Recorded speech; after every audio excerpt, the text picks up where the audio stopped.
โอ้ยโอ้ระวังเลยสุขสบายดีศรัทธาออกตนญาติโยมเมิดทุกคนเด้อผู้ใดเลื่อนผ่านมาเห็นคลิปวิดีโอนี้ฝากทุกคนพิมพ์สาธุกดไลค์กดแชร์ออกไปขอให้เป็นบุญเป็นกุศลกับทุกคนเนาะเมื่อนี้ครูบาจะพาทุกคนมา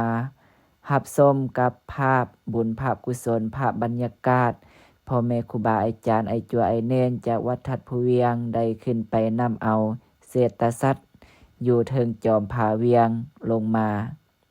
คลิปวิดีโอนี้ก็ถ่ายไว้ตั้งแต่มือที่ได้ขึ้นไปทาสีเกตพระพุทธรูปหลังจากที่ว่าทาสีเกตพระพุทธรูปสำเร็จแล้วเนาะทางพ่อแม่ครูบาอาจารย์ไอจัวเฮาก็ได้พากันยกเอาเศรษฐสัตว์เก้าที่ว่ามันเพเนาะมันเพแล้วอยู่เทิงจอมผาเวียงเพื่อจะได้นำเอามาแปลงคืนใหม่ถือว่าการเดินทางนี่ก็ยุ่งยากพอสมควรเนาะก็คือทุกคนเห็นนั่นแหละได้หามลงมาจากหน้าผาที่สูงชันเพียงแต่ว่าเฮาย่างธรรมดานี่ก็ยังยากแล้วเนาะแต่อันนี้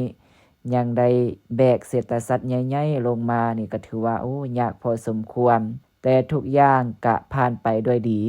ผ่านไปด้วยจากความสามัคคีความอดทนและความเพียรพยายามของพ่อแม่ครูบาอาจารย์และไอจวยเนนเฮาที่ได้ช่วยกันนำเอาลงมา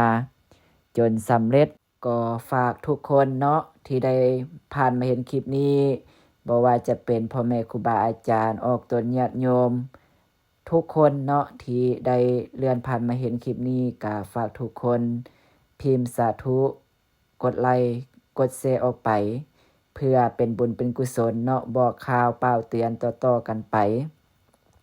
ตอนนี้เฮาก็เอาลงไปแล้วเนาะก็เพื่อจะได้เอาไปแปลงหลังจากที่ว่าแปลงสำเร็จแล้วก็จะได้นำเอาขึ้นไปใส่คือเก่าเนาะฮอดมือที่จะนำเอาขึ้นไปทางครูบาก็จะมาบอกข่าวเปล่าเตือนอีกเผื่อว่ามีศรัทธาออกตนญาติโยมบางคนเนาะมีศรัทธาอยากเปหินเปทรายเปซีมังขึ้นไปเนาะเพื่อเอาเศรษฐสัตว์นี้ขึ้นไปจอดขึ้นคือเก่าถือว่าการนำเอาเศรษฐสัตว์ลงมากะบ่แม่นเรื่องง่ายเนาะถือว่าใช้เวลาเป็นมื้อกว่าจะลงมาฮอดถือว่าลงมาฮอดวัดนี้กะใช้เวลาหลายพอสมควรมาฮอดวัดนี้กะ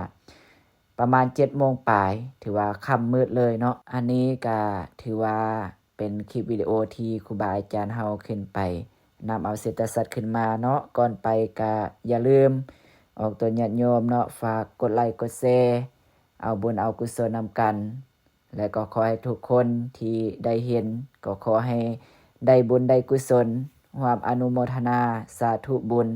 ให้ทุกคนมีแต่ความสุขความเจริญอยู่ดีมีแรงอายุมั่นขวัญยืนสุขังพลังโดยเถิดสาธุ